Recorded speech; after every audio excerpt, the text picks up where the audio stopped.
మా ఆత్మీయ తండ్రికి ఉన్న శిష్యులందరిలో సాత్విక్ గారు మంచి ధైర్యవంతుడు. ఆయన మంచి సభాధ్యక్షుడు. కోలవేల్లో సెమీ క్రిస్మస్లు చాలా బాగా జరుగుతూ ఉంటాయి. కానీ సెమీ క్రిస్మస్ అంటే సాత్విక్ గారు, స్పందన గారు అక్కడ లేకపోతే అదంతా గ్రౌండ్ అంతా కూడా ఎలా ఉంటుందంటే మోసిపోయినట్టుగా ఉంటుంది. ఎందుకనంటే వాళ్ళు చక్కగా జ్ఞానంగా మెయింటెనెన్స్ చేసే విధానం స్పందనమ్మ గారు. దేవుడు వారికి మంచి జ్ఞానాన్ని ఇచ్చారు.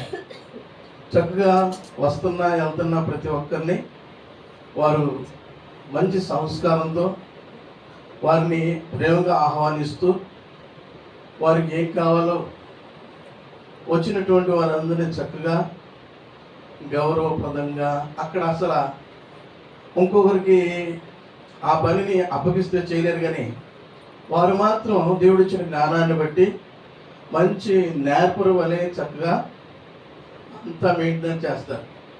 రెండవది మరి అయ్యగారు, సాత్విక్ అయ్యగారు, ఆయన చక్కగా స్టేజీ మీదకి వెళ్తే చక్కగా అక్కడ ఉన్నటువంటి విశ్వాసులందరినీ కూడా చక్కగా ఆకర్షణీయమైనటువంటి మాటలతో, ఇప్పుడు ఇందాక అన్నారు 12 అయినా 1 గంట అయినా మేము లేకం, మీరు ఆపితే తప్ప అంటే అట్లా అక్కడ అలాంటి చక్కటి వాతావరణాన్ని ఏర్పాటు చేస్తూ ఉంటారు. సువార్తలో ప్రభు అయిన యేసుక్రీస్తు వారు ఒక మాట సెలవిస్తూ ఉంటారు. యోహాను రాసినటువంటి ఆ సువార్తలో 15వ అధ్యాయము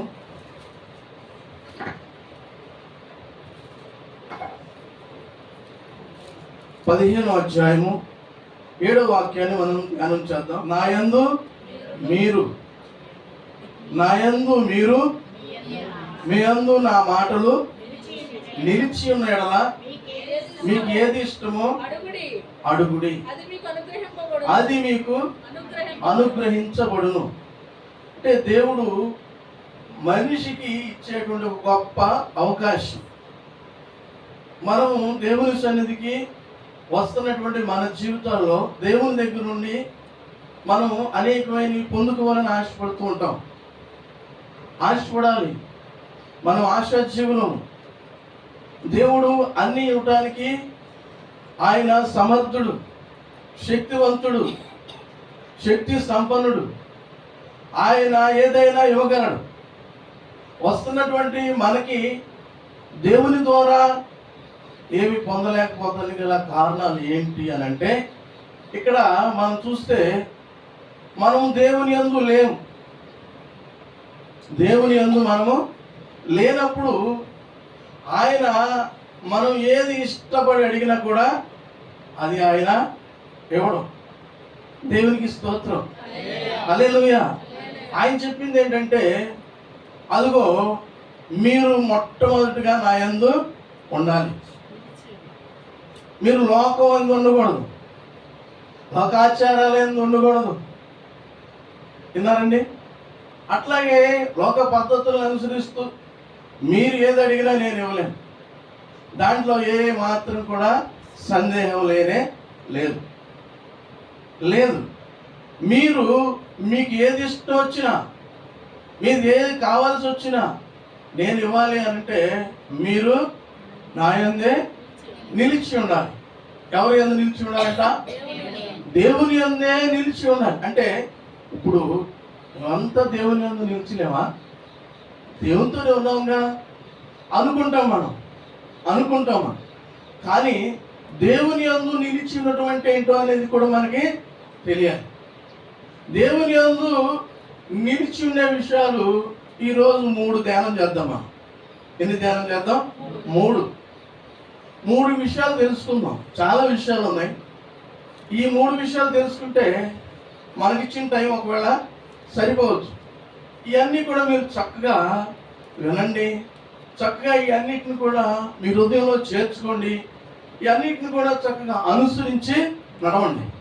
నడిచినప్పుడు నీకేం కావాలంటే అది ఆయన ఇస్తాను అని వాగ్దానం చేస్తున్నాడు. నీకు ఏది ఇష్టమో దాన్ని అడుగు అంటున్నాడు. ఈ భూలోకంలో మనకు చాలా ఇష్టాలు ఉంటాయి. ఉండవండి? ఉంటాయి. ఆ ఇష్టాలన్నీ కూడా నెరవేర్చుకోవాలి అంటే మనం ఆయన యందు నిలిచి ఉండాలి. అసలు నిలిచి ఉండే పద్ధతుల్లో మొట్టమొదటి దాన్ని మనం చూస్తే యోహాను సువార్త 6వ అధ్యాయము 56వ వచనాన్ని మీరు ఒక్కసారి చూడండి. అందరూ మీ బైబిల్ తెరవండి. చదువుతున్నారు, చూడండి, చక్కగా వినండి. నా శరీరము తిని నా రక్తము త్రాగువాడు నా యందును నేను వాని యందును నిలిచి ఉందును. చాలమ్మా. ఏమంటున్నాడు? నేను ఇందాక ఒక మాట అన్నా, మీకు గుర్తుందో లేదు. ఏమన్నాను అంటే ఇప్పుడు మేము ఆయన యందు నిలిచి లేవా అనేటువంటి భావన మనందరికీ వచ్చుద్ది. రాదా? కలుగుద్ది. కలగదా? కలుగుద్ది. దేవునికి స్తోత్రం. అయితే అక్కడ వాస్తవాన్ని మనం తెలుసుకోవాలి. అక్కడ ఏంటి మనం తెలుసుకోవాల్సింది అంటే, ఆయన ఏమంటున్నాడంటే మీరు నా యందే నిలిచి ఉన్నారు అనటానికి ఆనవాలు అంటే గుర్తు ఏంటి అని అంటే, మీరు నా శరీరాన్ని తినాలి. ఏం చేయాలి? మీరు నా శరీరాన్ని తినాలి. అలాగే మీరు నా రక్తాన్ని తాగాలి. తాగితే ఏమైందంట? అప్పుడు మీరు నా యందు నేను వాని యందును నిలిచి ఉందును. దేవునికి స్తోత్రం. చాలా మంది దేవుని సన్నిధికి వెళ్తారండి, దేవుని సన్నిధికి వెళ్తారు, అట్లాగే ప్రార్థనలో ఉంటారు, అట్లాగే దేవునికి కానుకలు సమర్పిస్తూ ఉంటారు, అలాగే దేవుని నిమిత్తం అన్ని నెరవేరుస్తూ ఉంటారు. కానీ అక్కడికి వచ్చేసరికి చాలా మంది వెనక్కి తగ్గిపోతారు. ఎక్కడికి వచ్చేసరికి ఆయన యందే నిలిచి ఉండాలి అన్న ఆ మాట దగ్గరికి వచ్చేటప్పటికి వెళ్ళే అడుగు వెనక్కి తీసుకున్నట్టుగా అయిపోతూ ఉంటుంది. చాలామంది ప్రార్థనలకు వెళ్తారు కానీ దేవునికి ఇవ్వాల్సిన కానుకలు ఇస్తారు కానీ, అట్లాగే సంఘ పరిచర్యలు ఉంటారు కానీ ఆయన శరీరం అనబడిన రొట్టెని, ఆయన రక్తం అనబడిన ద్రాక్షరసాన్ని తీసుకునే విషయంలో వెనక్కి ఒక అడుగు వెనక్కి తీసుకుంటారు. వెనక్కి ఎందుకు తీసుకున్నారు? ఆయన శరీరాన్ని తిని ఆయన రక్తాన్ని త్రాగాలి అంటే దీనికి ముందు ఏం చేయాలి? బాప్తిస్మను పొందాలి. ఏం పొందాలి? బాప్తిస్మను పొందాలి. బాప్తిస్మను పొందాలి అని అంటే చాలా అభ్యంతరాలు, చాలా మందిలో చాలా అభ్యంతరాలు ఉంటాయి. ఆ అభ్యంతరాలను బట్టి ఏం చేస్తారంట? ముందుకు వెళ్ళే వ్యక్తి అన్ఎక్స్పెక్టెడ్గా వెనకొచ్చేస్తాడు. అలాంటప్పుడు నువ్వు ఆయన యందు నిలిచి లేనట్టే. పాస్టర్ గారు ఉపవాసాలుండి ఏముండండి, ఉపవాసాలుండి ఎప్పుడు దివారాత్రులు ప్రార్థనలోనే ఉండి ఒక వ్యక్తికి ఉన్నటువంటి ఇష్టాన్ని నెరవేర్చమని దేవుణ్ణి ఎంత గోదాడినా, ఎంత బ్రతిమాలినా ఆయన ఏంటంటే ఒక అడుగు ఆయన కూడా వెనక్కి తగ్గుతాడు. నువ్వు ఒక అడుగు వెనక్కి తగ్గావుగా, ఆయన నీ ఇష్టాలను నెరవేర్చడానికి కూడా ఆయన కూడా ఒక అడుగు ఏం చేస్తాడంట? వెనక్కేసేస్తాడు. ఏంటి అని ఒకవేళ మనము ఆయన్ని బాగా బలవంతం చేసి ఒత్తిడి చేసి ప్రార్థన చేసి అడిగితే ఏమంటాడంటే, నువ్వు నా యందు నిలిచి లేవుగా అంటాడు. ఆయన ఏమంటాడు? నీవు నా యందుగా నిలిచి లేవుగా, నీకు నాకు ఏంటి సంబంధం? నువ్వెవరువో నేనెవరునో అంటాడు ఆయన. అంటాడా? ఏ సంబంధం లేని వ్యక్తికి మీరు ఏదైనా ఇస్తారా? చెప్పాలి. ఎవరుగా? మరి ఆయన అనంత జ్ఞాని అయిన ఆ దేవుడు, అందరినీ చూస్తున్న ఆ దేవుడు, అన్ని ఎరిగిన ఆ దేవుడు, నిన్ను చూస్తున్న ఆ దేవుడు, నిన్ను వెరిగిన ఆ దేవుడు ఎలా ఇస్తాడు, ఎలా నీ ఇష్టాన్ని నెరవేరుస్తాడు. ఇది చాలా ఇంపార్టెంట్ అయినటువంటి పాయింట్. దేవునికి స్తోత్రం. మనిషి జీవితంలో కొన్ని ఇష్టాలు నెరవేరట్లేదు అని అంటే ఇదే మెయిన్ కారణం. ఏది కారణం? ఇదే మెయిన్ కారణం. అందుకనే ఆయన యందు మనం నిలిచి ఉన్నాము అనడానికి రుజువు ఏంటి అంటే బాప్తిసాన్ని పొంది ఆయన శరీరం అనబడిన రొట్టెని, ఆయన రక్తం అనబడిన ద్రాక్షరసాన్ని తీసుకోవాలి. దేవునికి స్తోత్రం. హల్లెలూయా. యేసు ప్రభుతో ఉన్నటువంటి కొంతమంది శిష్యులు, అట్లాగే యేసు ప్రభు వారితో ఉన్నటువంటి కొంతమంది యూదులు కూడా ప్రభు అయిన యేసు క్రీస్తు వారు ఈ మాట చెప్పినప్పుడు వాళ్ళు కూడానంట అభ్యంతరాలు కలిగి వెనకెళ్ళిపోయారంట. వాళ్ళకు వచ్చిన అభ్యంతరం ఏంటి అంటే ఆయన శరీరాన్ని మనం ఎలా తింటాం, ఆయన రక్తాన్ని మనం ఎలా త్రాగుతాం అంటే మనం రాక్షసులువా? అంతేగా, మనిషి అలా పీక్కొని తింటాడు. అబ్బే ఇది మాకు అభ్యంతరం ఉందని ఆ రోజు నుంచి ఆయన్ని విడిచి వెనక్కి వెళ్ళిపోయారంట. దేవునికి స్తోత్రం. హల్లెలూయా. ఆయన శరీరాన్ని ఎలా ఇస్తాడో చూద్దాం, ఆయన రక్తాన్ని ఎలా ఇస్తాడో చూద్దాం అనేటువంటి ఆలోచన వాళ్ళు చేయలేదండి. అలాగే వెళ్ళి ఆలోచన ఆయన్ని అడగలేదండి. వీళ్ళ తొందరపాటు చర్య, వాళ్ళకున్నటువంటి తొందరపాటు నిర్ణయాలతో ఆ రోజంట కొంతమంది వెనక్కి వెళ్ళిపోయారంట. దేవునికి స్తోత్రం. అప్పుడు 12 మంది శిష్యులు అక్కడ ఉంటే మీరు కూడా వెళ్ళిపోతారా అన్నాడంట. ఎవరాడైనా మీరు కూడా వెళ్ళిపోతారా అన్నాడంట.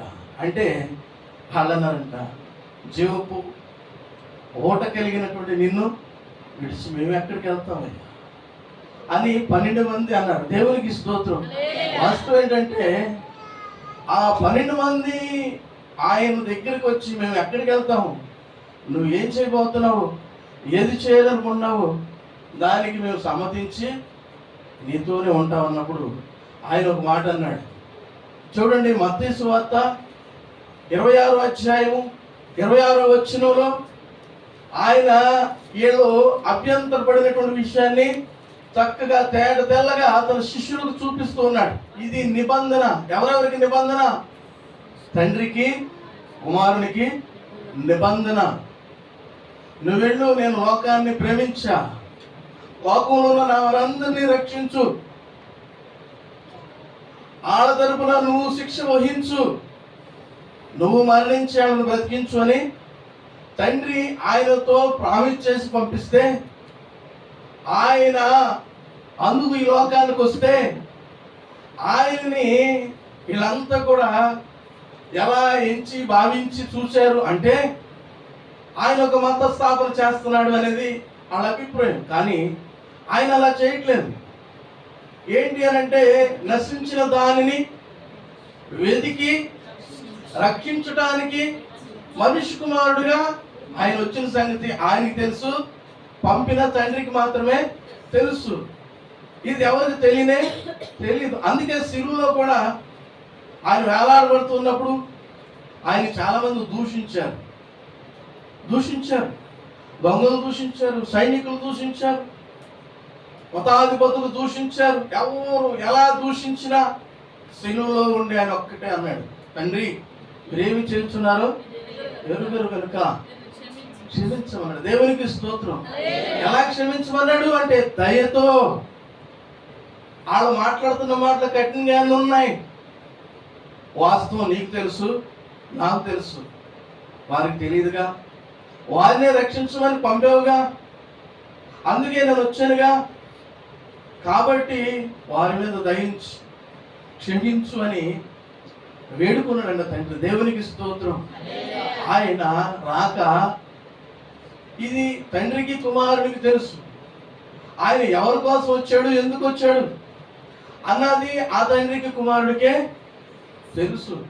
ఆయన రాకపోతే మనకి రక్షణ లేదండి, మనకి పునరుద్ధారం లేదు, మనకి పరలోక రాజ్యము లేదు.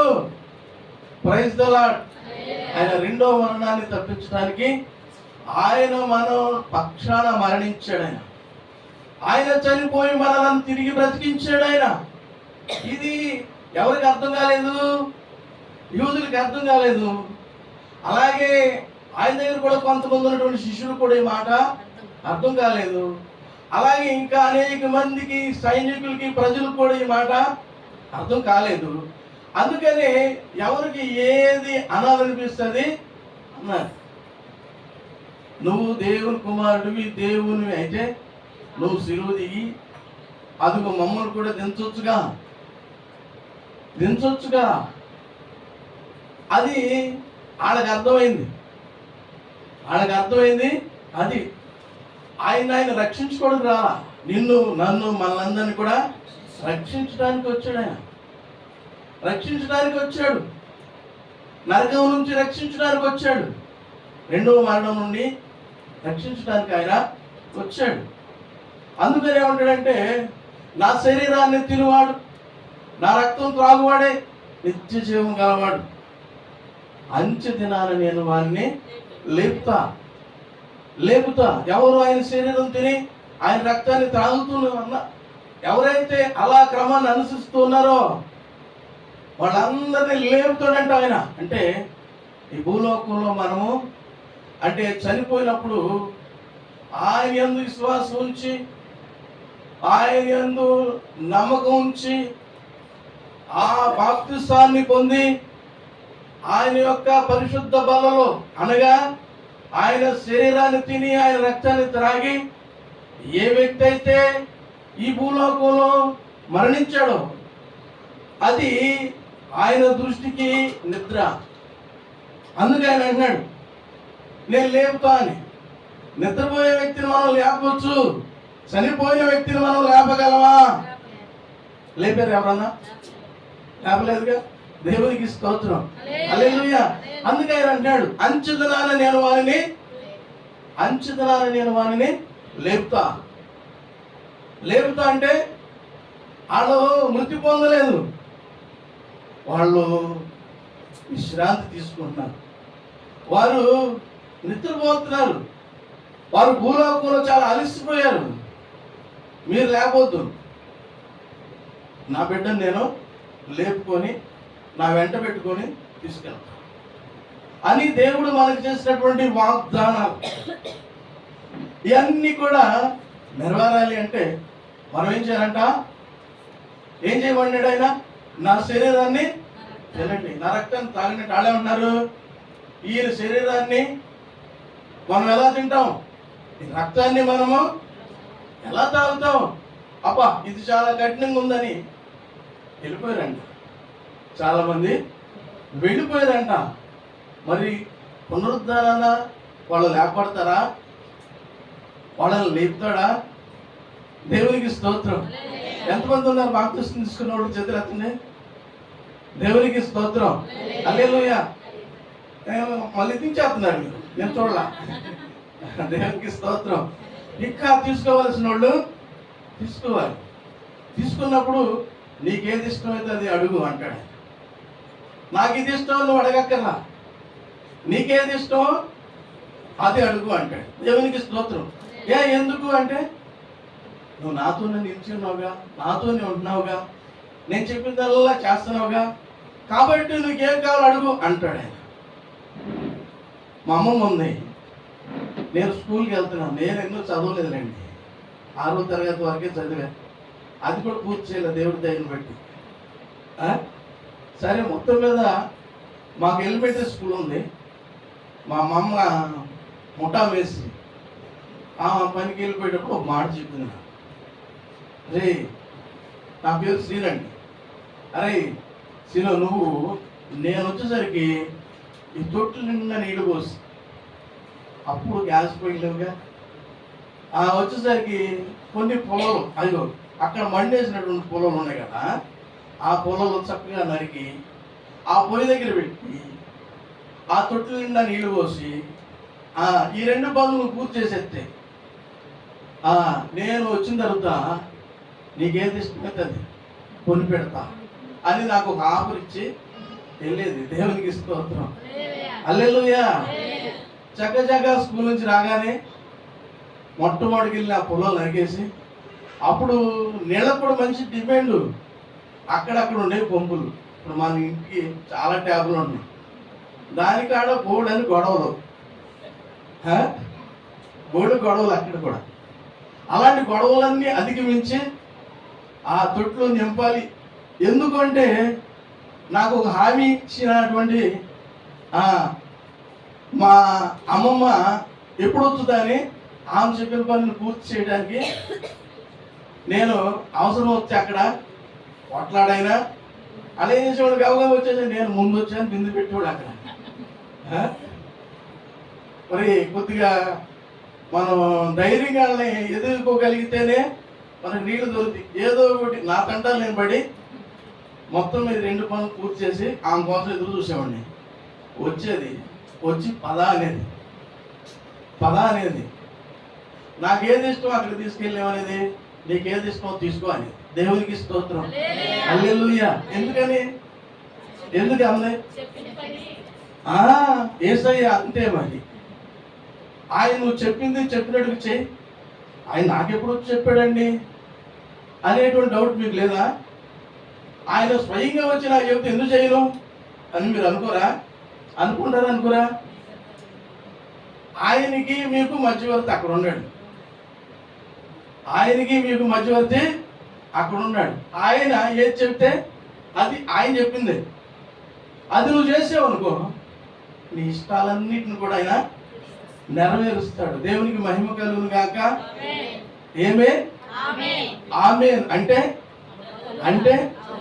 అవును గాక, జరుగును గాక, కలుగును గాక.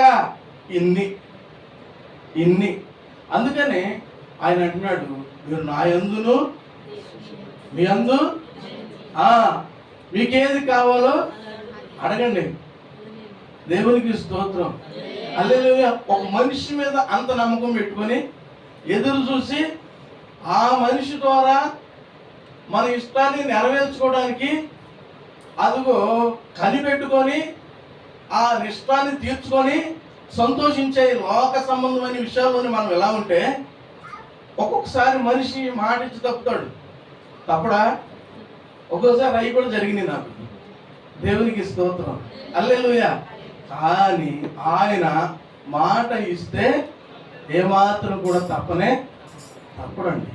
నువ్వు బాలుడువా, యవనస్తుడువా, వృద్ధుడువా, నువ్వు బాలికవా, యవనస్తురాలువా, నువ్వు వృద్ధురాలువా అని నీ వయసుని ఎంచి ఆయన నీ ఇష్టాన్ని తీరుతానండో. ఆయనకు అందరూ సమానమే. అందుకే ఆయన అంటాడు, ఏమంటాడు? ఒకవేళ నీ తల్లి నిన్ను మర్చిపోవచ్చు, నేను మాత్రం నిన్ను మరిచిపో. ముదిమి వచ్చు వరకు ఎత్తుకొని, అది సాధ్యం. ఈ భూలోకంలో మనం చిన్నపిల్లల్ని ఎత్తుకుంటాం, వాళ్ళని నిద్రకి ఇచ్చే వరకు ముద్దాడతాం. కాదా అంటే ఆయన దృష్టికి మనం ఎలా ఉన్నాము? 100 సంవత్సరాలు వచ్చినా చిన్నపిల్లలు ఆయనకి మనం. దేవునికి స్తోత్రం. హల్లెలూయా. ఇప్పుడు మనము ఆయన యందు నిలిచి ఉన్నాము అనడానికి ఒక మాట మనం తెలుసుకున్నాం. ఏంటిది? ఇది ఈ శరీరం తినాలి, ఆయన రక్తాన్ని త్రాగాలంటే ముందు ఏం చేయాలి? అసలు మీరు చాలా మంది పొందారు. దేవుని స్తోత్రం. హల్లెలూయా. మీరు చాలా ధన్యులు. ఆయన ఒక మాట చెప్పాడు. ఆయన మొదట వచ్చినప్పుడు ఏం చెప్పాడు? నేను మళ్ళీ వస్తానని చెప్పాడు. శిష్యులు అడిగారు, నువ్వు మళ్ళీ ఎప్పుడు వస్తావు? అబ్బా చెబుతారు నీకు. ఏమన్నాడు ఆయన? చెబుతారు నీకు అన్నాడు ఆయన. ఏంటి ప్రభు అంటే, నాకు ఆ సంగతి తెలియదు బాబు. మరి దూతకు తెలుసా? ఆ దూతకు కూడా తెలియదు బాబు. మరి ఎవరో తెలుసు? తండ్రికి మాత్రమే తెలుసు బాబు. మరి ఎప్పుడు వస్తావు నువ్వు? దొంగలాగా వస్తాను బాబు, నువ్వు ఏమేం చేస్తున్నావు చూసి కనిపెట్టి అప్పుడు వస్తానేమో. అందుకని మనం ఏం చేయాలి?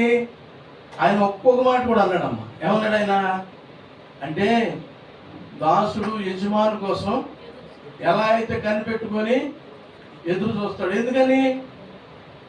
ఆయన వచ్చిన టయానికి ఒకవేళ మెలికంగా లేకపోతే, అవునా కదా, ఉద్యోగం నుండి పీకేస్తాడు. అందుకని ఆయన వచ్చేదాకా కళ్ళల్లో ఒత్తిడి పెట్టుకుని కూర్చొని ఆయన్ని శుభ్రంగా ఆయన వచ్చిన తర్వాత ఆయన కలుసుకున్నాక, దాసుడాన్ని వెళ్ళి ఇక విశ్రాంతి తీసుకో అంటే ఇక అది ఎంత ప్రశాంతత. ఒకవేళ ఆది మనిషి నిద్రపోయి ఈలోపు ఆయన వచ్చి కొట్టి లేపి నిద్రపోతున్నావుగా, రోజు ఇదే పని చేస్తున్నావుగా, కుదరదులే, ఇక్కడ నీకు ఇక పని లేదులే, తాళం ఇచ్చి నువ్వు ఇంటికి వెళ్ళు. ఏమంటాడు? తాళం ఇచ్చి నువ్వు ఇంటికి వెళ్ళి అంటాడు. ఏమైపోయింది అక్కడ? ఉద్యోగం ఊడిపోయిందిగా, ఇక మళ్ళీ ఆ ఇంటికి వచ్చే పని లేదుగా. అట్లా ఎదురు చూడాలంట ఆయన కోసం అట్లా ఎదురు చూడాలంట. దేవునికి స్తోత్రం. అట్లప్పుడు మనం ఎదురు చూస్తున్నాం. ఆయన ఇప్పుడు వచ్చేసాడు అనుకో, ఆయన ఇప్పుడు వచ్చేసేస్తే ఏం చేస్తాం? మనం ఆయనతో పాటు వెళ్ళిపోతాం. మనం ఎవరు వెళ్ళిపోతాం? ఆయన శరీరాన్ని తిని ఆయన రక్తం తాగిన వాళ్ళు ఏముంటుందంటే జీవం ఉంటుందిగా. ఆయనేమో చనిపోయిన వాడిని ఎండబెట్టుకుని వస్తాడు, అలా లేపుకొని. బతుకుంటే మనం ఆయన్ని వెంటబడి వెళ్తాం. మనకి దేవుడు ఇచ్చినటువంటి ఆ భాగ్యం. దేవునికి స్తోత్రం. హల్లెలూయా. అదనమాట. అందుకనే మొదటి మాట మనం ఏం చేయాలంట? ఆయన యందు మనము నిలిచి ఉన్నాము అనటానికి మొదటి ఆధారం ఏంటంటే మనం నమ్మాము, బాప్తిసాన్ని పొందాము.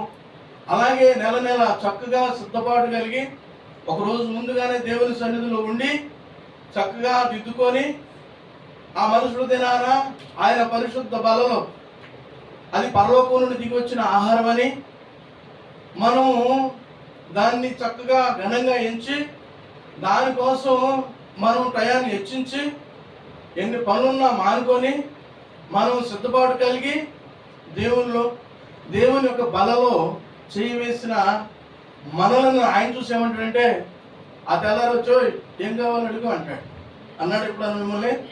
దేవునికి స్తోత్రం. హల్లెలూయా. అంటాడు ఆయన. పని ఉందలే, ఊరు వెళ్ళాలే, లేకపోతే ఇంకా ఏదో నాకు కొంచెం చుట్టాలు వచ్చారులే, ఒకవేళ చుట్టాలు ఆహ్వానించారులని మనం ఒకవేళ ఈ టయాన్ని కనుక వేరే విషయాలకి మనం భర్తీ చేస్తే ఆయన మనల్ని అటువంటి ఆలస్యం చేస్తాడు. ఈరోజు చేయాల్సిన కార్యాన్ని వాయిదా వేస్తాడు. Praise the lord. దేవునికి స్తోత్రం. అప్పుడు మనం ఏం చేస్తామంటే అసలైనటువంటి కారణాన్ని మనం ఎత్తుక్కోం. పోయింది ఒక చోట, ఎతికేది ఇంకో చోట. అవునా కదా? పోగొట్టుకున్నది ఒక చోట. పోయిన వస్తువు రోడ్డు మీద ఇంటికి వచ్చేది దొరుకుతా? దొరకదు అమ్మా. దేవునికి స్తోత్రం. అట్లాగే మనం కూడా ఏం చేయాలంటే ఎక్కడ పోగొట్టుకున్నాం, ఎక్కడ జారాం, ఇవన్నిటిని మనం ఏ రోజు గారికి ఎత్తుక్కోవాలి. మనం ఎత్తుక్కొని సరి చేసుకుంటా ఉన్నావా? మనం ఎప్పటికీ కొరత కలిగి ఉన్నాం. దేవునికి స్తోత్రం. ఈరోజు యేసయ్య ఎందుకు మాట్లాడుతున్నాడు? ఎవరు మాట్లాడుతున్నాడంటే నీకేది ఇష్టమో అది అడుగు, కానీ నీకు ఇష్టమైంది నేను ఇవ్వడానికి ఇష్టపడాలి అంటే నువ్వు ఎలా ఉండాలి? నువ్వు నాయందే నిలిచి ఉండాలి. నిలిచి ఉండి ఏంటి ప్రభువా, నీ అందే కాకపోతే నేను ఎక్కడున్నానయ్యా? పొద్దు నుండి పొద్దుకు దాకా నీ మందిరంలోనే ఉన్నాను గయ్యా అంటారు కొంతమంది. ఇది చేయకోకుండా, ఇంకా ఆయన చేయకోకుండా, ఆయన చెప్పినట్టుగా చేసుకుంటా నడుచుకుంటా ఎప్పుడైతే మనం సాగిపోతూ ఉంటామో మన వెనకమాలే అన్నీ కూడా వెనకమాలు కూడా వస్తూ ఉంటాయి. ఏమేమి వస్తాయి? సర్వసంపదలన్నీ కూడా ఎమ్మడి పడుకుంటూ వస్తుంది. అట్లాగే దేవుని ఆత్మ నడిపించుకుంటూ వెళ్తా ఉండదు. మనకు కావాల్సినటువంటి సంపద అంతా కూడా వస్తుందని ఉండదు. ఆరోగ్యం మనకి ఏది కావాలంటే అది వచ్చేస్తుందండి. దేవునికి స్తోత్రం. హల్లెలూయా. అందుకనే చక్కగా దేవుడు మన ఇష్టాన్ని ఎప్పుడు చెప్పినా ఆ ఇష్టాన్ని నెరవేర్చడానికి ఆయన ఆలస్యం చేయడు, కానీ మనం ఆలస్యం చేసేవారుగా ఉండకూడదు. కాకపోతే రెండో విషయాన్ని మనం చూద్దాం. రెండో విషయాన్ని చూద్దాం. మనం ఏది? ఈ బాప్తిసాన్ని పొందిన మనము ఇలాగే చక్కగా అయ్యగారు మంచి ఏర్పాటు చేశారు. చక్కగా పగల టైంలోనే అందరికీ ప్రార్థన చేసుకొని చక్కగా సిద్ధపాటు చేసుకొని చక్కగా బలలో రెండో రోజు చక్కగా దాంట్లో కొనసాగేటువంటి ఏర్పాటు చాలా మంచిది. ఎందుకు అని అంటే బాప్తిసం తీసుకొని అలాగే ఎలా పడితే అలా బలలో చేయి వేయకూడదు. వేస్తే ఏమైంది మనకు తెలుసు, మనకు వాక్యం తెలుసు. ఎవడు అయోగ్యముగా ప్రభు యొక్క శరీరమును తిని ఆయన రక్తమును సేవిస్తే చాలా మందిలో బలహీనతలు ఇక్కడొద్ది మీ దగ్గరికి ఎక్కడికి వస్తే సిద్ధపడుతున్నాడు ఆయన చక్కగా. దేవునికి స్తోత్రం, హల్లెలూయా. అలాగే ఆయన యందు మనము నిలిచి ఉండాలి. కొరింథీయులకు రాసిన మొదటి పత్రిక 11వ అధ్యాయము ఎన్నో వచ్చిందమ్మా? 27 వచ్చింది.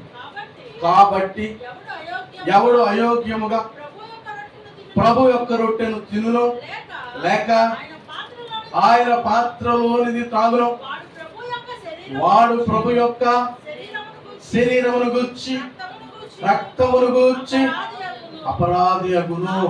ఏమవుతాడంట? అపరాధి అంటే నేరస్తుడు అనొచ్చు. ఏమనొచ్చు? అంతేగా దేవుని దృష్టికి మనం ఏం చేసినట్టు? నేరం చేసినట్టు, లేకపోతే దేవుని దృష్టికి దోషము చేసినట్టు. నేరస్తుడు అనొచ్చు, దోషి అని కూడా అనొచ్చు. ఎవరిని? అపరాధిని. అపరాధిని ఏమంటాం మనం? నేరస్తుడు అనొచ్చు, దోషి అని కూడా అనొచ్చు. దేవునికి స్తోత్రం. నేరస్తుడికి దోషికి ఏంటి మిగిలేది? శిక్షే. ఏం మిగులుద్ది? శిక్షే. వాళ్ళకి రక్షణ ఏమాత్రంలోనే ఉండదు. ఇది కూడా గుర్తుపెట్టుకోవాలి. అంటే మొదటి బ్యాచ్లో మనం చూస్తే అసలు తీసుకోకుండా దూరం ఉండే ఒక బ్యాచ్. ఇక్కడ రెండో బ్యాచ్ని చూస్తే మనము వాళ్ళ సిద్ధపాటు లేకోకుండా అయోగ్యంగా అంటే యోగ్యత లేకుండా అర్హత లేకుండా ఎలా పడితే అలా ప్రభు శరీరాన్ని తినకూడదు.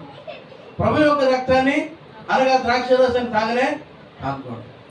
తాగితే దేవుడే ఉన్నాడు. యోగ్యత లేకుండా నువ్వు అయోగ్యతతో నేను చేసావు కాబట్టి నువ్వు నా దృష్టికి అపరాధి. అపరాధి అంటే దోషి, నేరస్తుడు. ఈ నేరస్తుడికి ఏముంటుంది? శిక్షే ఉంటుంది. కిందకి వెళ్ళొద్దు మనం అయోగ్యలేక. దేవునికి స్తోత్రం, హల్లెలూయా. అలాంటి దోషికి అయ్యా నీకేమి ఇష్టం అని వచ్చాయని అడుగుతాడా? అడుగు, నీ ఇష్టాలని నేను నెరవేరుస్తా అంటాడా? మీరు నీరసంగా ఉన్నారు. దేవునికి స్తోత్రం, హల్లెలూయా. అయ్యగారు చెప్పాడు ఇందాక. ఏం చెప్పాడు? 2 గంటలు చెబుతాడని. అట్లాగా ఒకటేమో తీసుకోకుండా దూరంగా ఉన్నా ప్రయోజనం లేదు. అట్లాగే తీసుకొని ఇలాగ చేసినా కూడా ప్రయోజనం లేదు. దేవునికి స్తోత్రం, హల్లెలూయా. ఇలా చేసి అలా చేసి నేను నీ అందే నిలిచి ఉన్నానుగా అంటే కుదరదు.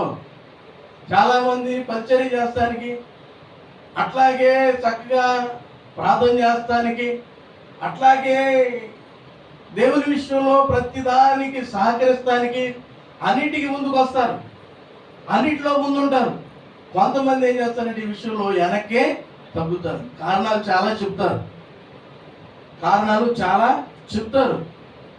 ఈ కారణాలు, ఈ అభ్యంతరాలన్నీ కూడా ఎవరికి నష్టాన్ని కలగజేస్తాయి? ఈ కారణాల అభ్యంతరాలన్నీ ఎవరు చెప్పేస్తున్నారు? అసలు ఎవరున్నారు? అందుకని అంటాడు, మీరేం చేస్తున్నారు అని అంటే బయట ఉన్న వారికి తీర్పులు తీరుతున్నారు, కానీ అసలు మీలో ఒకడు ఉన్నాడు. ఆ ఉన్నవాడికి తీర్పు తీర్చండి, వాడిని మీలో నుండి వెలివేయండి. మనకు వచ్చే తలంపులన్నీ ఎవరు కలిగెత్తున్నారని ఎత్తుక్కోవాలి. వాళ్ళని బయటికి తీసుకొచ్చి జుట్టు పట్టుకొని బయటికి ఈడ్చుకెళ్ళి వదిలిపెట్టేయాలి. దేవునికి స్తోత్రం. అభ్యంతరాలు చెబుతున్నాము అని అంటే మనం మనలో ఒకడుండి మనలను ప్రేరేపిస్తున్నాడు. ప్రేరేపించి మనతో కానీ అభ్యంతరాలన్నీ బయట పెట్టేస్తున్నాడు. రేపు ఈ అభ్యంతరాలన్నీ నిలవబడి నీకు తీర్పు తీర్పిస్తే అట్లాగే రేపు నీకు శిక్షనే విధించేలా చేస్తాయి. Praise the lord. దేవునికి స్తోత్రం. అవునంటే అవును, కాదంటే అవునని కాదు, కాదని అవును అంటే ఇది దుష్టుని వల్ల నీలో నుండి పుట్టుకొస్తుంది అన్నాడు యేసయ్య. అన్నాడా లేదా? అందుకని ఎప్పుడైనా సరే అవునన్నావా ఆ మాట కట్టుబడి అలాగే ఉండాలి. మళ్ళీ కాదులే అని తప్పించుకోకూడదు. తప్పించుకున్నా ఉంటే అది నువ్వు చేసేది కాదు, యేసు ప్రభు అన్నట్టు. వాళ్ళు ఏం చేస్తున్నారో వాళ్ళలో ఉన్నవాడు చేస్తున్నాడు అని తప్పిస్తా తప్పిస్తా తప్పిస్తా తప్పిస్తా దూరం దూరం దూరం చేసి అసలు రేపు దేవుడు నీకు సహాయమే చేయలేకపోకుండా అంత దూరానికి ఈడ్చుకెళ్ళిపోతాడు నిన్ను. అప్పుడేమైపోతాను? ఇవాళేమన్నాడు, నువ్వు నా ఎందే నిలిచిండు, నా ఎమ్మటే ఉండు, నువ్వు నాతో కలిసి ఉండు. అసలు నీకేంటి, నీకేం తక్కువ అయితే? ఆరోగ్యమా తీసుకో ఇస్తా, బిడ్డలా తీసుకో ఇస్తా, ఉద్యోగమా తీసుకో ఇస్తా, ఆస్తియా తీసుకో ఇస్తా. ఏ ఎలా కలిసి వస్తాయో తెలియదండి. నిజంగా దేవునికి స్తోత్రం. పాపాత్ముల ధనం అంట నీతి మంతుల కొరకు దాచబడి ఉంటుందంట. మనం కష్టపడకుండా వచ్చేస్తే ఏంటి అంటాం మనం. దేవుడు నీకు తెలివితేటలో జ్ఞానాన్ని ఇచ్చి నీ బిడ్డను చదివించుకొని ఆ బిడ్డను దేవుడు ఆశీర్వదించి గొప్ప దేశాలు వెళ్ళి ఉద్యోగాలు చేస్తే లక్షల్లో జీతాలు వస్తే ఆస్తి పెరగదా? పెరుగుతా పెరగదా? దేవునికి స్తోత్రం. ఆయన ఇవ్వాలనుకుంటే ఏ రకంగానైనా ఇవ్వగలుగుతాడు. నువ్వు విశ్వసించు, ఆయన మాట మీద నమ్మకం ఉంచు, ఆయన వెంబడించు. ఆయన కోరేది ఒక్కటే నిన్ను, అంతే. అంతేగాని నిన్ను నువ్వు మొయ్యలేనటువంటి బరువులు నీ మీద పెట్టి మొయ్యి మొయ్యి అంటాడు అనుకుంటారా? చేయడండి. ఆయన మాట వింటే చాలు, ఆయన మాట వింటే చాలు. నువ్వు ముద్దు ముద్దుగా ఆయన దగ్గరికి వస్తే మురుసుకుంటాడు ఆయన, మురిసిపోతాడు ఆయన. కాదు లేదు అని నువ్వు దూరంగా ఎదుర్చుకుంటూ వెళ్ళిపోతే మనం కూడా అంతే. చిన్నపిల్లలు పిల్లగానే దగ్గరికి వచ్చారంటే ఎత్తుకుంటాం, ముద్దులాడతాం. అన్నాం అనుకో ఆ పొలాన్ని ఒకరు కొడితే కొడతాం, చాడు గెలదన్నా గెలుతాం. అవునా కదా? అట్లా ఉంటుంది. యేసయ్య కూడా అంతేనండి. ఆయన పిలిచినప్పుడు రావాలి, చక్కగా ఆయన ఎత్తుకుంటాడు, ముద్దాడతాడు. నేను ఇందాక అన్నట్టు నువ్వు యవనస్తుడా లేకపోతే బాలుడా లేకపోతే వృద్ధుడా చూడండి, ఆయనకి మనం ఎప్పుడు చిన్నపిల్లలమే. ఆయనే అసలు మన తండ్రి, ఆయనే మన తండ్రి. ఆయన స్వరూపంలోనే మనం ఉన్నాం. ఎవరికి ఉంది ఈ స్వరూపం? దేవుడు తప్ప, మనకు తప్ప దేవదూతకుందా? లేదండి. మన భాగ్యం ఎవరికి ఉంది అసలు? Praise the lord. దేవునికి స్తోత్రం. ఒకటి, దేవుడు ఆ బలలో చేయవేయటానికి దూరంగా జరగకూడదు, అంటే బాప్తిస్తానికి దూరంగా ఉండకూడదు. రెండవది తీసుకున్నా కూడా సిద్ధపాటు కలిగి బలలో చేయవేస్తే నువ్వు ఆయన యందే నిలిచి ఉన్నావు. ఇది మొదటి మాట. రెండవ మాట కూడా చెప్పమంటారా? ముగించమంటారా? దేవునికి స్తోత్రం. హల్లెలూయా. రెండవ మాట మనం చూస్తే యోహాను రాసినటువంటి మొదటి పత్రిక 3వ అధ్యాయం 24వ వచనాన్ని మనం చదువుకుందాం. ఆయన ఆజ్ఞలను గైకొనువాడు ఆయన యందు నిలిచి ఉండును. ఆ దేవునికి స్తోత్రం. ఏం చేయాలంట? రెండవ మాట ఏం చెబుతున్నాడు ఆయన? ఆయన ఆజ్ఞాపిస్తే దాన్ని అతిక్రమించకూడదు మనం. ఆయన చెప్పిన మాటని నేను ఏమను అనకూడదు మనం. ఆయన చెప్పిన మాటని వెనక పెట్టకూడదు మనం. ఆయన మాటని ముందు పెట్టుకోవాలి. ఆ మాట ప్రకారంగానే ముందుకు సాగిపోవాలి. అలా నువ్వు ఎప్పుడైతే సాగిపోతావో అప్పుడు నీ ఇష్టాన్ని ఆయన నెరవేరుస్తాడు. దేవునికి స్తోత్రం. హల్లెలూయా. వాగ్దానం తీసుకున్నాగా, నెల నెలా బలకొస్తున్నాగా, నేను చేయాల్సినంత చేస్తున్నానుగా, దేవుడు మాట నేను వినగా అంటే కుదరదు. ఒకదానికి ఒకటి అన్నీ కూడా లింకులే. అక్కడితో ఆగిపోకూడదు. నువ్వు మళ్ళీ దేవుడు నీకేం చెప్తున్నాడో దాన్ని మళ్ళీ నువ్వు చేయాలి. దేవుడు రెండు రకాలుగా చెప్తాడు. ఒకటి బైబిల్లో నుండి చెప్తాడు. దీన్ని నువ్వు ఆదమర్చినట్టుగా వచ్చినాక పరధ్యాసలో ఉన్నట్టుగా, పరధ్యానంలో ఉన్నట్టుగా, నిద్రధ్యానంలో ఉన్నట్టుగా ఆ సమయాన్ని నువ్వు ఒకవేళ ఒకవేళ పోగొట్టుకున్నావా, దానివల్ల కూడా ఆయన ఆ ఆఫర్ నీకు ఇవ్వకపోవచ్చు. చాలామందిని చూస్తూ ఉంటాం. ప్రార్థనకు వచ్చిన తర్వాత ఒక్కొక్కళ్ళు ఆ పనిలోనే ఉంటారు. ఏ పనిలో ఉంటారు? దేవునికి స్తోత్రం. మా సంఘంలో ఇద్దరు ఉన్నారు, పోటీ ఇద్దరికి కూడా. నేను అలద్దనే చూస్తా, పేరు పెట్టి చెబుతా, నిద్రపోతున్నాను అంటున్నాను. సీసీ కెమెరాలు ఉంటే మీ పని చెప్పేవాడిని, సీసీ కెమెరా లేకపోతే బతికిపోతున్నారు మీరు. ఏంటి మీరు మోసుకెళ్ళేది? దరిద్రాన్ని తీసుకొచ్చి ఆ దరిద్రం మళ్ళీ మోసుకొని వెళ్తాం తప్ప ఏమైనా ఉందా? దేవుని సన్నిధికి వచ్చి ఆయన ఏం చెబుతున్నాడో విని దాన్ని జాగ్రత్తగా పట్టుకొని దాన్ని నెరవేర్చి ఆయన్ని వాదించి ఆయన ద్వారా కార్యాన్ని జరిగించుకుందాం అనేటువంటి ఆలోచన ఉండాలని విశ్వాసకి మా ఆత్మీయ తండ్రి పోట్లాడతాడు దేవునితో. అదే మాకు నేర్పిస్తాడు, వాదిస్తాడు అన్నమాట. ఏంటి ఎందుకు చేయను చెప్పు, నువ్వేం చేయలేదు, నువ్వేం చెప్తే నేనేం చేయలేదు చెప్పు, ఏది నేను మీరేనో చెప్పు, నేనేది మేరలా. ఒకవేళ ఏదన్నా ఒకవేళ ఆదమరిచాను మీరేనా, ఒకవేళ చెప్పు, నేను సరి చేసుకుంటా. నాకు ఇది నువ్వు చేయాల్సింది, ఇది నువ్వు నాకు చేయకపోతే నేను ఎవరికేం చెబుతాను? దేవునికి స్తోత్రం, హల్లెలూయా.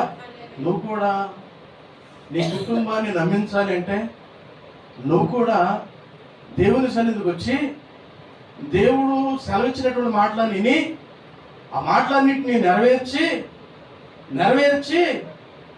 దేవుని ద్వారా కార్యాన్ని జరిగించు. ఆ జరిగిన కార్యాన్ని బట్టి నీ ఇంటి వారు నమ్మరా? నమ్ముతారండి. దేవునికి స్తోత్రం, హల్లెలూయా. నా ప్రభు ఇది నీ గురించి చెబుతున్నాడు. అది నెరవేరింది అనుకో, నమ్మడా? నా ప్రభువు నాకు ఇది చేస్తానన్నాడు, చేశాడు, నువ్వు చూపించావు, నమ్మడా? క్రియారూపంలో కనబడద్దుగా, చూస్తున్నావుగా. నీ దేవుడు చాలా గొప్పడే, నీ దేవుడు ఏదైనా ఇస్తాడు నువ్వు అడిగితే, నువ్వు చాలా గొప్పదానివే అన్నాడంటావా? దేవునికి స్తోత్రం. ఇవన్నీ లోపాలు మన దగ్గర ఉంటాయి.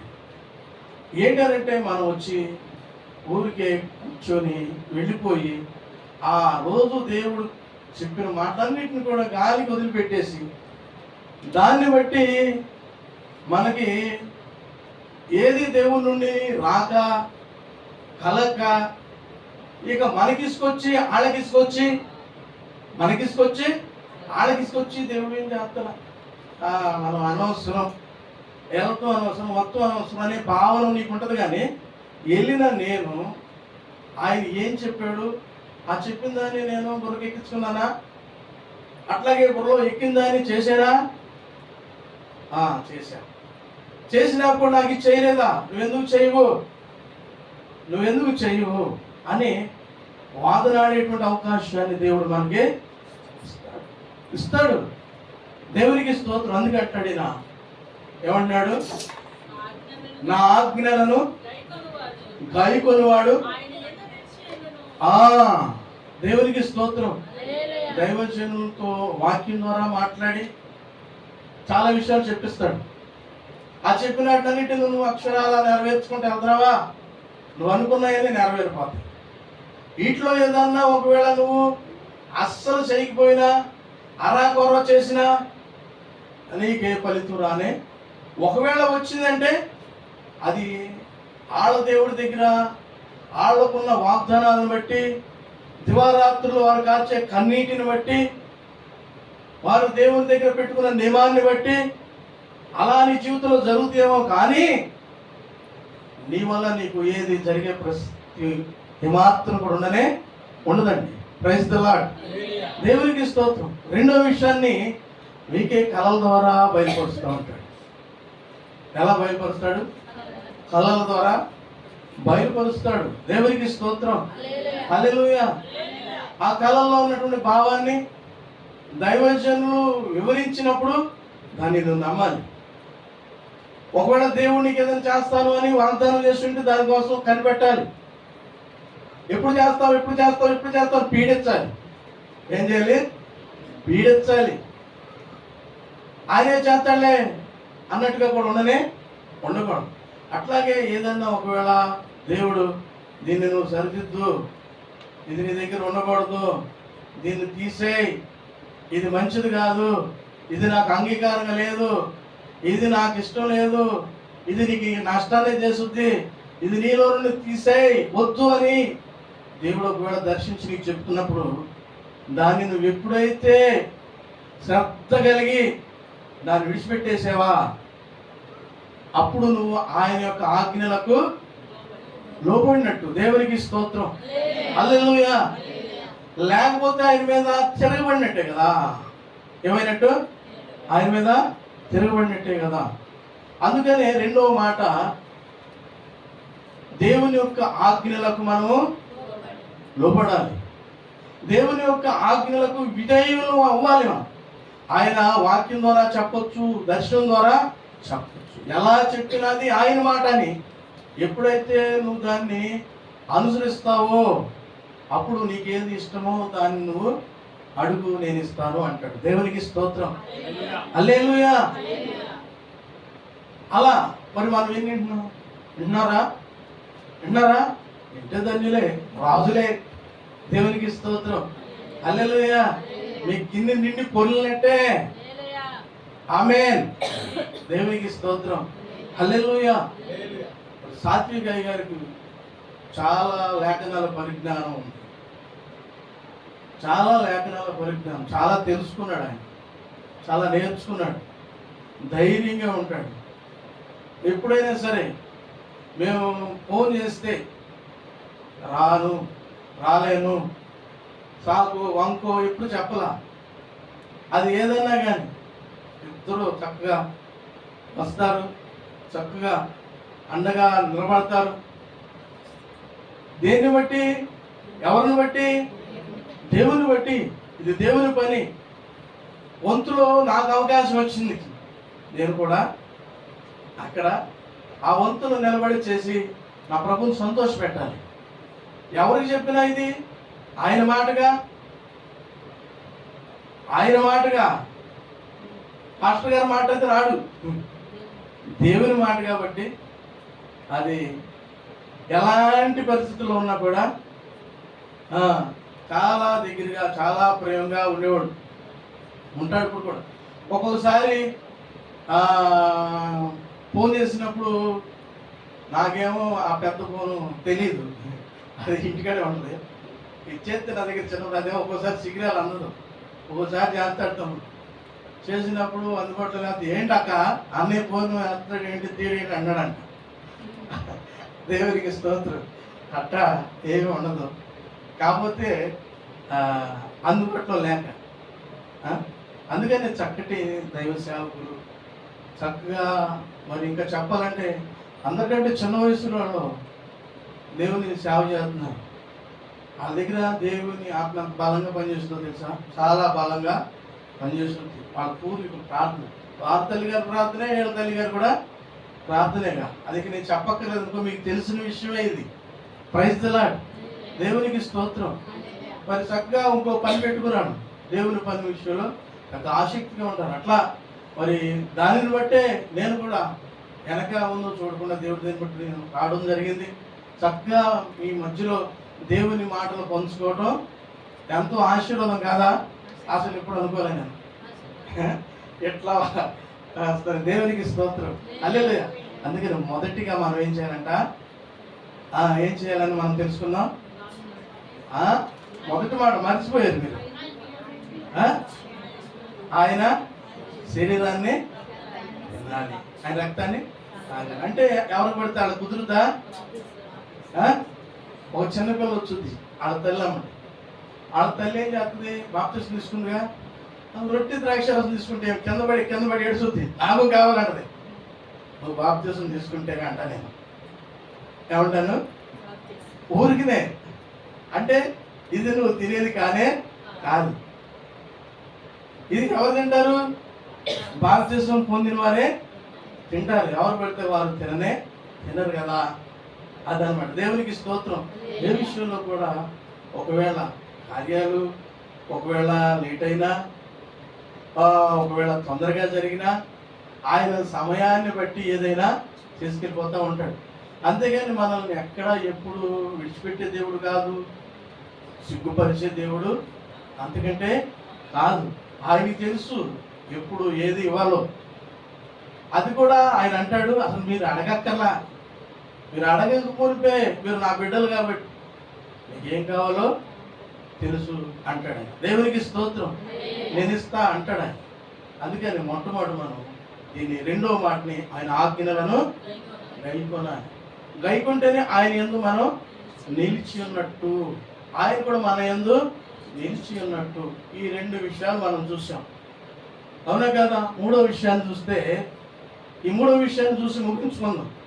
మీరు కూడా చాలా కొంతవరకు నేర్చుకున్నట్టుగానే కనపడుతున్నాను. నేను కూడా ఒక ఆయనకంట చెట్టు ఎక్కతమే వచ్చిందంట, దిగుతూ రాలేదంట.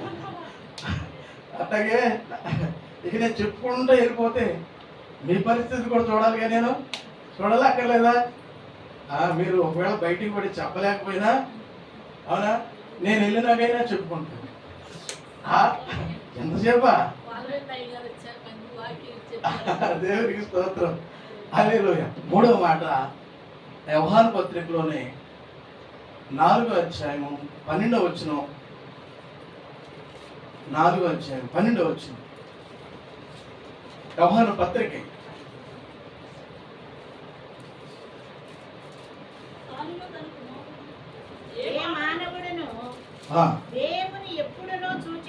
ఉండలేదు. మనం ఒకరిని ఒకడు ప్రేమించిన ఎడల విన్నారా? దేవుని యందు నిలిచి ఉన్నాము అంటానికి ఏమండి నిదర్శనం ఏంటంట? ఎవరిని ప్రేమించాలి? చుట్టాలని ప్రేమించాలా? పిల్లల్ని, మన కన్నా పిల్లల్ని ప్రేమించాలా? మన కన్నా తల్లిదండ్రుల్ని ప్రేమించాలా? మన స్నేహితుల్ని ప్రేమించాలా? మనకి సహాయం చేసిన వారిని ప్రేమించాలా? మేలు చేసిన వారిని ప్రేమించాలా? ఏమండి ఎవరిని ప్రేమించాలి? ఒకరిని ఒకరు ప్రేమించుకోండి. మంచి చెడ ఈ అభ్యంతరాలు భేదాలు ఎవరి దగ్గర ఉండకూడదు. దేవుడు అంటాడు, అసలు ఎవరిని ప్రేమించాలి అంటే ఏమంటాడో తెలుసా? అసలు మొట్టమొదటి నువ్వు ప్రేమించాల్సింది నీ శత్రువునే అంటాడు. శత్రువుని ప్రేమించేంత దేవునికి స్తోత్రం. విశాలమైన మనసు నీకు ఉండాలంటాడు. ఎలాంటి మనసు అంట? విశాలమైన మనసు. దేవునికి స్తోత్రం. హల్లెలూయా. అన్నిటికి మించింది ఇది. ఎన్నిటికంటే మించింది? సావనన్న దత్త. అసలు ప్రసక్తే లేదు అనేవాడు లేరమ్మా. అయ్యా దేవునికి స్తోత్రం. నిలువున ప్రాణం తీసుకుంటా. నేను ఎంత చేశానో, ఎన్ని చేశానో, ఎలా చేశానో ఇంత గుర్తుందా? అందుకే ప్రేమించను అంటే దేవునికి స్తోత్రం. ఆయన ఏమంటాడంటే, అసలు నువ్వు అదిగో నీ శత్రువుని ప్రేమిస్తే, ఎవరిని ప్రేమిస్తే? నువ్వు శత్రువుని ప్రేమించు, నేను ఆ శత్రువు మీద పగ తీర్చుకుంటా. నువ్వు ప్రేమించు, నువ్వు దీన్ని చెయ్యి, నేను చేసేది నేను చేస్తా అంటాడు ఆయన. దేవునికి స్తోత్రం. అది ఆయనకి ఇడిచిపెట్టేయాలి. మనమంతా కూడా తండ్రి బిడ్డలమే కదా. మనమందరం కూడా ఆ తండ్రికి బిడ్డలమే కదా. ఆ బావులు రావాలి. అలాగే దేవుని యొక్క బలలో చేయనేది ద్వేష భావాలతో, అమ్మా విరోధ భావాలతో మనం అలాగే సాగిపోతా మనం దేవుని బలలో చేయవేసినా అక్కడ దేవుడు ఎడంగా జరుగుతాడు. ఏమవుతాడు? ఆయన కొంచెం పక్కకి వెళ్ళిపోతాడు. ఆయన అట్లా దేవుని ఆత్మను పోగొట్టుకుంటా ఉంటారు చాలా మంది. ప్రైజ్ ది లార్డ్, హల్లెలూయా, దేవునికి స్తోత్రం. అందుకనే అందరినీ ప్రేమించాలి, అందరితో సమాధానంగా ఉండాలి, అలాగే అందరినీ ఆదరించాలి. దేవుడు మన పక్షం ఉండగా అరే విరోధి ఎవడు? దేవుడు మన పక్షాన లేకపోతే మనకు అంత విరోధులు అవుతారు. ప్రకృతి విరోధం అయిపోతే, అవును కదా, మనుషులంతా విరోధులు అయిపోతారు. ఆఖరికి భార్యకి భర్త, భర్తకి భార్య కూడా విరోధాలే అవుతాయి. తండ్రికి కొడుక్కి విరోధాలే, తల్లికి కూతురు కూడా విరోధాలే. నువ్వు విత్తినటువంటి విత్తనాలు కూడా నువ్వు విరోధమే, పండవు. ఒకవేళ పండినా ఏ తుఫాను వచ్చి తుడిచుకెళ్ళిపోవాల్సిందే. నిజమా కాదు? దేవునికి స్తోత్రం. ఇవన్నీ కూడా చక్కగా మనము ఆలోచన చేయాలి. చాలా మంది దేవుడు ఎక్కడున్నాడు రా, అసలు దేవుడు మనల్ని ఎక్కడ చూస్తున్నాడు రా, దేవుడు చూస్తే ఈ బాధలు ఎందుకురా, ఈ ఇబ్బందులు ఎందుకురా, ఈ నష్టాలు ఎందుకురా అనేటువంటి ఆలోచన ఈ విధంగా చేసే కంటే మరొక విధంగా దానికి ఆపోజిట్లో ఒక ఆలోచన అనేది చేయాలి. ఇవన్నీ కూడా అసలు విరోధంగా అవడానికి కారణం ఏంటి అనేది చూసుకోవాలి. చూసుకున్నప్పుడు ఏంటంటే మనం ఆయన మాట వినకపోతే ఇలా జరుగుద్ది, ఆయన మాట వింటే ఇలా జరుగుద్ది అనేటువంటిది మనకి మన ఆలోచనకి అందనప్పుడు దేవుడు తన లేఖనం ద్వారా మనకి తెలియపరుస్తూ ఉంటాడు. మనకు తెలుసు ద్వితీయోపదేశ కాండం 28వ అధ్యాయం 1వ వచనం చదువుతారా? ఈ మాటలు నేను ముగిచ్చేస్తున్నా. ద్వితీయోపదేశ కాండము, నీవు నీ దేవుడైన యెహోవా శ్రద్ధగా విని నేను నీకు ఆజ్ఞాపించిన ఆయన ఆజ్ఞలన్నిటినీ అనుసరించి నడుచుకొని ఎడల నీ దేవుడైన యెహోవా భూమి మీదనున్న సమస్త జనముల కంటే నిన్ను హెచ్చించును. ఏం చేస్తాడంట? నువ్వు ఆయన ఆజ్ఞలన్నిటినీ ఏంటంట అనుసరించి నువ్వు నడిస్తే నీ దేవుడైన యెహోవా భూమి మీదనున్న సమస్త జనుల కంటే నిన్ను హెచ్చిస్తాడంట. అందరికంటే పైవాడుగా ఉంటామంట. దేవునికి స్తోత్రం. ఇక కింద చాలా విషయాలు ఉన్నాయి. ఇది ఇంటే వినకపోతే 15వ వచనంలోకి వెళ్ళండి. అధ్యాయం 15వ వచనంలోకి వెళ్ళండి. నేడు ఆజ్ఞలను కట్టడలను ఆడు నడుచుకునవలనని నీ దేవుడైన యెహోవా సెలవిచ్చిన మాట. ఏమ్మా విన్నారుగా? ఇక్కడేమి మనం చూస్తున్నాం, అక్కడేం చూసాం? ఆ మొదటి వచనంలో ఏం చూసాం? 15వ వచనంలో ఏం చూస్తున్నాం?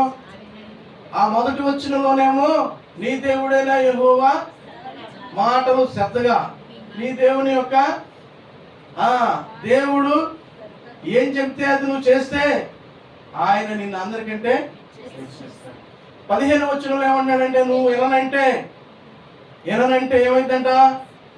చదవచ్చు. ఈ శాపములన్నీ సంభవిస్తాయి. తర్వాత చదువుకోండి. ఇంటేనేమో ఈ దీవులు సంభవిస్తాయి 1 నుంచి 14 వరకు. వినకపోతేనేమో 15 నుంచి చివరి వరకు ఇవన్నీ వెంటాడుతూనే ఉంటాయి. ఆలోచించు, ఓ తీర్మానం తీసుకో. ఈరోజు దేవుడు నీతో మాట్లాడుతూ ఉన్నాడు. దేవుడు నిన్ను హెచ్చరిస్తూ ఉన్నాడు. ఏమని హెచ్చరిస్తూ ఉన్నాడంటే యోహాను సువార్త 15:7లో ఏమని ఆయన చెప్తున్నాడు? నా చదవాలి. నా యందు మీరును మీ యందు నా మాటలు నిలిచి ఉన్న ఎడల ఏది ఇష్టమో అడుగుడి అనుగ్రహించబడును. ఆమేన్ ఆమేన్. మీ ఇష్టం ఇవ్వాలా? ఏం అడుగుతారు అడగండి. ఏం కావాలని అడుగుతారు, ఏమేమి ఇష్టాలు ఉన్నాయో ఆ ఇష్టాలన్నిటిని కూడా దేవుని ముందు పెట్టండి. ఆ ఇష్టాలన్నిటిని కూడా ఆయన ఏం చేస్తాడంట? అనుగ్రహిస్తాడు. ఈ కొద్ది మాటలు దేవుడు దీవించును గాక. దేవుని ఆస్తులైన మిమ్మల్ని అందరినీ కూడా మెండుగా దేవుడు దీవించును గాక. దేవుని సేవకుని సేవకురాల్ని మెండుగా దేవుడు దీవించును గాక.